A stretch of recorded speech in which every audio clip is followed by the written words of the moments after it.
We have a lot of issues that are moving right now, and a lot of things we're discussing. Currently, we're discussing sanctions, issues with sanctions with Russia, which are entirely appropriate. I have no question in my mind that Russia's tried to interfere with our elections. I have no question in my mind that Russia has worked to interfere with the elections across Europe, especially in Eastern Europe. There are individuals in Russia that mean to do our nation economic harm, political harm, and to cause turmoil. For whatever reason, they believe that they can strengthen their nation by just trying to cause chaos everywhere else. We as Americans believe we strengthen our nation by strengthening our nation and by helping others to succeed. For whatever reason, the Russians believe they strengthen their nations by trying to cause others to fall.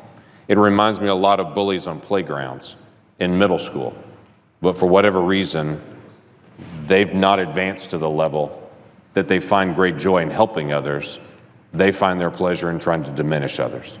There's an appropriate response that we can have back to that as a nation.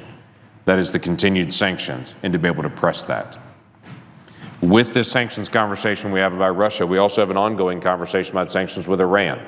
And it's one of the reasons that I want to be able to visit with this body today and to put this word out. For whatever reason, in the way the sanctions are being organized right now against Russia and against Iran, there's two different platforms for how you unwind those sanctions. The way that this bill and this is currently authored, the sanctions against Russia cannot be unwound except by congressional actions, but not so against Iran. And I'm trying to figure out why. As this Congress came to this floor just about a year and a half ago with a bill called the Iran Nuclear Agreement Review Act, passed 98-1 in this body, and it was to be able to take authority back to be able to say Congress should be able to vote on sanctions being lifted in case there is ever a time that any president wants to be able to lift sanctions. Now, obviously, in that debate, it was circling around the Iran nuclear negotiation at that time. And this body voted 98-1 that there should be accountability on any president, regardless of who it is, in the lifting of sanctions with the largest state sponsor of terrorism in the world, that is Iran. And so we added in those sanctions. But for whatever reason, in this particular vote, those aren't there. And I have an issue with that. And I would say to this body, can we learn our lesson? That when Congress creates sanctions on nation states and on individuals, we should also have the authority to determine whether they're lifted or not lifted.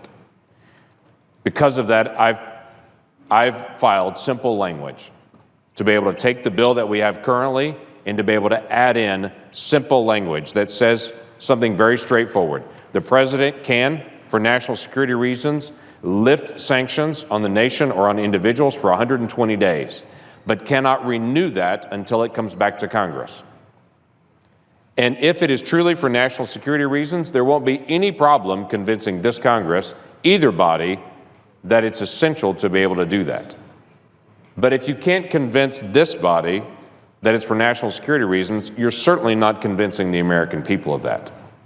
It's very simple, straightforward language that I believe we should have in all of our sanctions bills, whether it's North Korea, whether it's Iran, whether it's Russia, whatever it may be, to simply say that when the American people, through their elected representatives, say this group of individuals should be sanctioned, that no individual can go pull that back unilaterally without it having to come back through the American people again to be able to turn it off.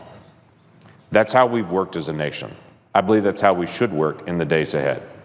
This is not a hostile amendment. This is an amendment saying we've learned our lesson as a body. We should actually apply this. This is not a partisan issue. Whether it's a Republican or a Democrat president, it's irrelevant in this issue. If Congress creates sanctions, Congress should not release the authority to make decisions on and off. What we turned on, we should be able to turn off. That's the way our system works. And so I look forward to the open debate on this simple issue. And I look forward to us as a body determining how we handle sanctions for any nation, for any group in the days ahead. And with that, I yield back. Madam